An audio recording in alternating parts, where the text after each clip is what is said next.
Despite what you may have heard, Francisco Lindor is not misunderstood or overrated in any way. He is statistically one of the best players in baseball history, a complete baseball player, and between you and me, a little underrated. Did you know that he is the only shortstop in MLB history to have multiple seasons of 40-plus doubles and 30-plus nukes? And he did it 3 times in a row before he turned 26. Or that as recently as 2024, he was 1 stolen base shy of having back-to-back 30-double, 30-home run, 30-steal seasons? Francisco Lindor became a star in Cleveland, earned a fat contract with the Mets, and has dominated on the international stage. There will never be another Francisco Lindor. Francisco, that's fun to say. Francisco. The only misunderstanding here is why the heck more people don't talk about him like the future Hall of Famer that he is. Buckle up, baseball fans. It's time to give this Puerto Rican legend his flowers, but not just by walking through his career. Instead, I'm going to show you just how historically great he's been with numbers from each of the 3 distinct chapters of his career: the Cleveland years, the New York years, and his time with the Puerto Rican National Team, including how he actually has a shot at something that no one else in baseball history has ever accomplished, and how we really need to rename a certain baseball savant stat after him. But then, give you a couple of reasons that actually explain why he hasn't gotten the credit that he deserves. All because Francisco Lindor might be one of the most complete players in baseball history, yet somehow, considering everything, is actually underrated. Francisco Lindor has been great at baseball every step of his fascinating career. He excelled in high school, would have excelled at Florida State if he hadn't turned down a full ride, was drafted 8th overall by the Guardians in 2011, where he would go on to excel in the minors, as he would be rated no lower than 32nd in MLB's top 100 prospect list from 2012 through 2015, when he graduated as the 4th best prospect in all of baseball. And guess what? He also excelled during his time in Cleveland. And not just excelled, but absolutely dominated in his own unique way. From 2015 through 2020, Francisco Lindor led all shortstops in nukes, total bases, B-WAR, and F-WAR. He was second in hits, doubles, and RBIs, while ranking in the top 5 in steals, batting average, singles, walks, OBP, slug, OPS, OPS+, and WRC+. Defensively, he was just as great, leading all shortstops in Fangraphs' defense and tying for first in Baseball Savant's outs above average. Stick around for more on that last one too, because ooh-wee, did Lindor have some fun with that number later on in his career.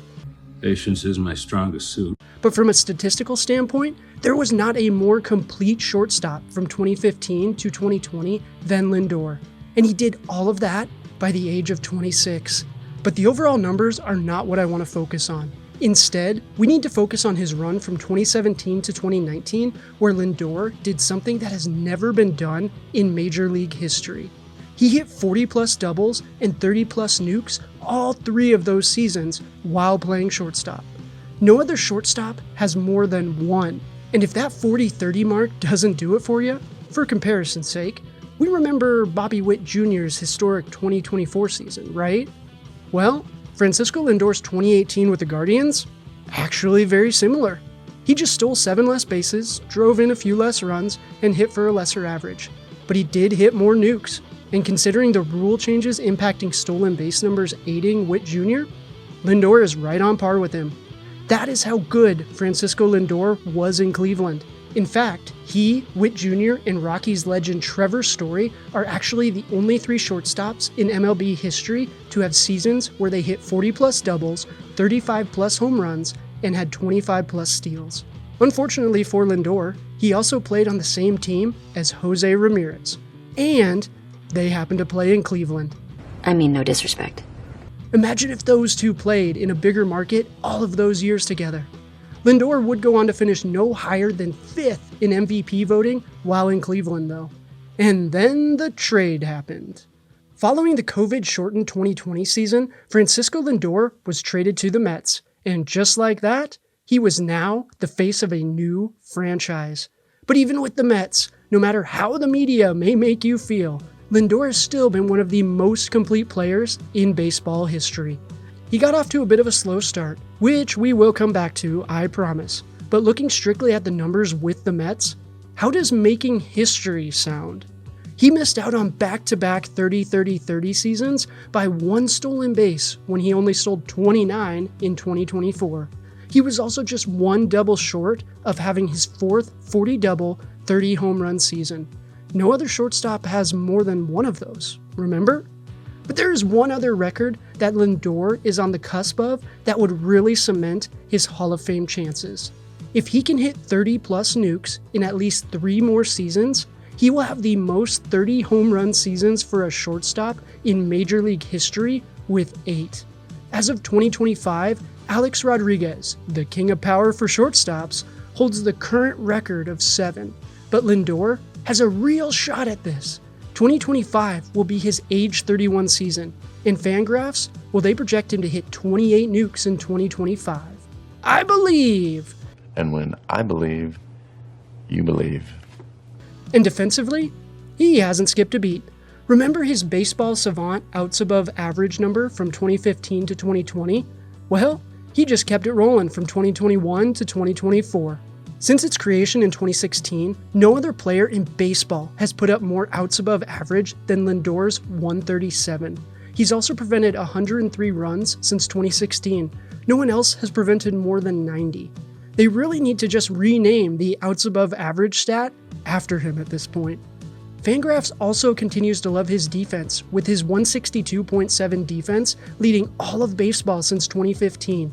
And guess what? Francisco Lindor's greatness? It doesn't start and finish stateside. He has also not only been great with the Puerto Rican national team, dare I say, he's been inspirational? He captained that team at the 2023 WBC and hit .450, including an in-the-park home run during their run to the quarterfinals.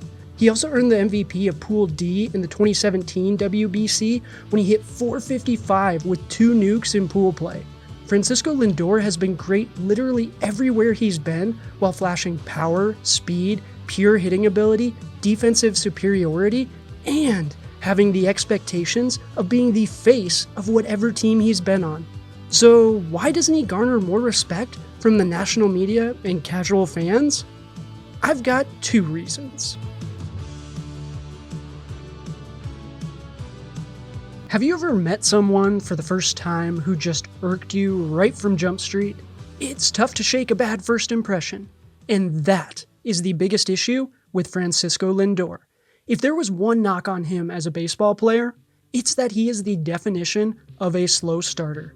Whether you look at his career numbers as a whole, where you can see that it took him a year with both Cleveland and New York to power up and really start producing at the level we know he's capable of, or his first half versus second half numbers, which also show that he is literally just a slow starter.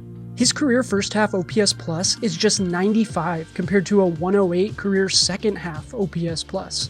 What about at the monthly level, you ask? April is the worst month statistically for Lindor, with a career OPS plus of just 85 and an OPS of just 753, or 65 points less than his career OPS. Now, this may not be a big issue playing in Cleveland outside of the national spotlight, but it absolutely doesn't jive in New York City. And especially after they gave you the bag. This is why the national perception of Lindor isn't as high as it could be. You want to talk about bad first impressions? His start with the Mets couldn't have gone any worse. He posted an OPS plus of just 56 with just 1 home run while hitting below 200 that first month plus with the Mets. And it wasn't just that first month. He was almost just as bad in May, barely hitting above 200, and it actually did carry over to that entire first year with the Mets. Removing the COVID year, 2021 was actually the worst season of Lindor's career statistically. And that Mets team, they didn't fare much better. So I get it, seeing him with his shiny teeth all swagged out while hitting below the Mendoza line that first year with the Mets, that first impression, it's tough to shake.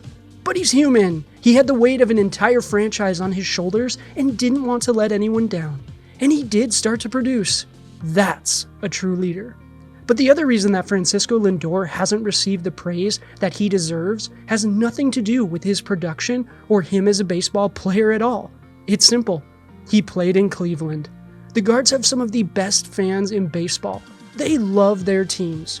But they are a small market team with an owner who doesn't like to spend money. What I want is for us to finish dead last. The national spotlight does not gravitate towards Cleveland. If Lindor puts up 3 straight 40-double, 30-home-run seasons for the Yankees from 2017 to 2019, he'd be on his way to having a monument next to the Babes. So all things considered, is Francisco Lindor actually underrated? As we've seen, Francisco Lindor is one of the most complete players in the game today. His blend of talent, production, and personality is unlike any other. But is Francisco Lindor actually underrated? Well, it's complicated. He was second in the 2024 NL MVP voting, and MLB Network actually did rank him 6th overall in their 2025 Top 100 Players list. The respect is actually starting to show. But did you realize that he hasn't been an All-Star since 2019? That's so messed up. There will never be another Francisco Lindor. He might actually be the perfect baseball player, depending on what you are into. His arm doesn't allow him to be a 5-tool player by definition, but he hits for average, power, he steals bases, plays Gold Glove defense at a premium position, and is a clubhouse dream with his combination of attitude, durability, and dependability. We didn't even need to mention the fact that he's also a switch hitter. He just spent the first 6 years of his career in Cleveland and helped lead them to a World Series in 2016. Yet the national media, they didn't care. And when the spotlight was finally directly on him his first season with the Mets, he struggled compared to his usual standards. That first impression is tough to break. But as we have seen, he's just a slow starter who doesn't want to let anyone down. If he hits 400 with 10 nukes April of 2021 and the hate doesn't build to the level that it did, the perception of him is entirely different in New York and the national media. Maybe we aren't waiting until 2025 for a little respect. But if you know ball, you know Francisco Lindor is a future Hall of Famer and one of the best players in baseball history. He earned that contract with the Mets by flashing his combination of power, speed, and Gold Glove defense, all while being a model citizen stateside and performing on the international stage. If he can keep doing more of what he's already done, he's going to have the most 30-plus home run seasons by a shortstop in MLB history. He's the king of outs above average, for cripe's sake. He's Francisco Lindor, a complete baseball player, a leader, an icon. Yet somehow, he doesn't get the respect that he deserves. That's gonna do it for today, baseball fans. Thanks so much for watching. Do you think Lindor is underrated? Let me know in the comments. And please be sure to subscribe if you haven't. I do appreciate you beauties either way. Also, please be sure to check out my other videos and share those puppies around. But until next time, baseball fans, cheers!